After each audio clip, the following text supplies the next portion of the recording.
and welcome back to my channel. If you're new here, my name is Daniela Genus and I am the founder of She's the Boss International. I equip ambitious female entrepreneurs with the tools and the knowledge to think big, take action and keep pushing to help them develop profitable, sustainable, service-based businesses. Today's video is called Stop Making Excuses. Do you really want a business? I come across clients on a regular basis that really say that they're passionate about their business, they're passionate about achieving success, that they want to generate money, that they want to hire staff, that they want to grow, that they want to be national, international. They have all these big dreams. But actually, when I ask them if they've done certain tasks that they said that they were going to do, they always have an excuse or a reason. And clients that make excuses, I have found in my experience, they don't move forward. The clients that take action, they see the growth. So I'm going to ask you, do you make excuses or do you take action? My motto for She's the Boss is think big, take action, keep pushing. And I use that phrase for a very specific reason, because in order to achieve kind of these heady heights of success, number one, you need to think big. So you need to have a big vision in mind. You need to take action, because actually having a big vision but not doing anything about it means that you're just a dreamer. And you need to be able to keep pushing, because entrepreneurship is, there's not a straight road. There's going to be ups and downs, and actually you need to be resilient and continue moving forward and keep pushing and not give up. So if you're someone that can't keep pushing and just gives up and makes excuses, then entrepreneurship is not for you. If you're someone that doesn't take action, that says that you want to do these things but doesn't actually do anything to get these things moving forward, it's not for you. And if you're someone that only has big visions and thinks big but doesn't do anything, or when you do something you give up, you're not going to be able to achieve any levels of success. And actually, maybe entrepreneurship is not for you. So do you make excuses or do you take action? I just want to talk about 3 clients that I've worked with over the past 6 to 8 months, and 3 completely different businesses, and all moving at very different paces. But I think this really will illuminate the point that I'm trying to make in this video. So company number 1, this person I met in November has a very clear vision, has a very, very structured way of doing things, has very clear financial forecasts for a number of years moving forward, has systems and processes in place, continually seeks self-improvement. So in the areas that he's identified as being weak, he goes to do training, he reads books, he speaks with mentors, he has coaches and consultants, me.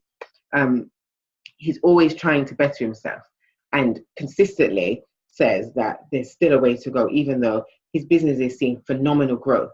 When we finish our sessions, I always give homework at the end of my session. Before I even get back to him for the next session, he sent me his homework, he's done it, and normally he's done it above and beyond what I even asked for. As a consequence of that, his business is, as I said, is seeing exponential growth, both financially, both awareness-wise, and also in terms of physical growth. They've moved offices, they've taken on additional staff. The business is excelling. Why is that? That's because he thinks big. He's created this vision. It's because he takes action. He has created all of his systems and process. He goes out there and he does sales. He does his homework and he keeps pushing. When he has setbacks, he just continues moving forward. He sees those as lessons as opposed to challenges. What can I learn from this? And he reviews the lessons associated with everything that's gone wrong. And he's doing well. He doesn't make excuses. If there hasn't been any incident where he hasn't done what I've asked him to do, and therefore he's never had to make an excuse. He consistently stands up and takes action. The second client, who I haven't seen in a number of months, when I first met her, she said that she's done everything in her power and she can't get her business off the ground. When a quick Q&A, I was able to determine very quickly that she hadn't done everything in her power. There was a number of things that she hadn't done, and even the things that she had done, she'd done them inconsistently. So she'd done something once and then not done it again, and expected to see something progress, and she hadn't seen any progression with her business at all. Whenever I gave her homework, she'd come back and she wouldn't have completed a task because something happened. She was ill, somebody was ill, she had work, there was too much going on, it wasn't done. I tried to sit down and put a plan in place and create a vision with her, and she was consistently second guessing whether the vision would even be able to be achieved. She was consistently second guessing whether the business would ever be able to get off the ground, and was consistently talking down the business idea. And she was always complaining. There was always an excuse and always a complaint. And I don't say this to bash this client. I say it because I don't believe that deep down she wanted to be an entrepreneur. And subsequently, she stayed in her job. The business hasn't moved forward. That's because she refused to think big. She consistently did not take action, and she didn't keep pushing. Any little kind of challenge, it was, oh, this is not going to work. If that's you, then maybe you need to reconsider whether entrepreneurship is for you, and maybe you need to get a job. It's not for everyone. And actually, not everyone that has an idea for a business should be the person running that business. And that's really just the truth. The third client, and this client kind of fits in the middle. So he has a very clear vision, but has consistently for the past, well, probably the past year, consistently flip-flopped. So sometimes going really, really hard and taking lots of action, but then when things go wrong, giving up. Oh, this is not for me, I can't do this. Then getting another burst of motivation and taking action, going, and then something goes wrong, and now I can't do it. Oh my gosh, it's the end of the world. But also, when I say flip-flop, having a really great idea, like, okay, this is what I'm going to do, and this is what's going to make the difference. Doing it for a little bit, not seeing the quick enough results, and then not doing it.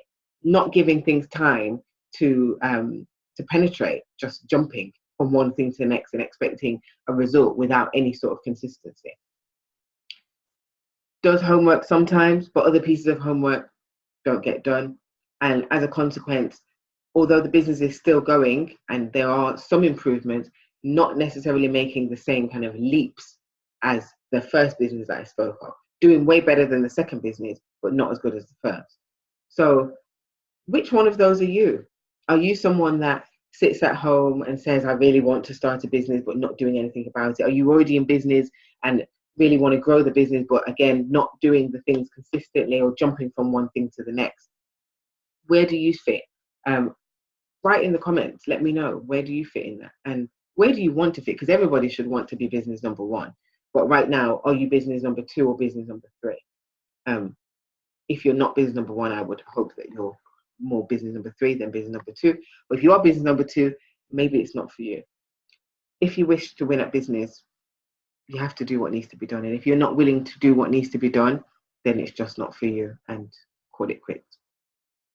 I hope that's the wake-up call that you needed to get up, to take action, and to keep pushing. And please click that like button if that has been useful to you, and please share. And if you haven't already done so, make sure that you hit that subscribe button so you're the first to know when I release a new video.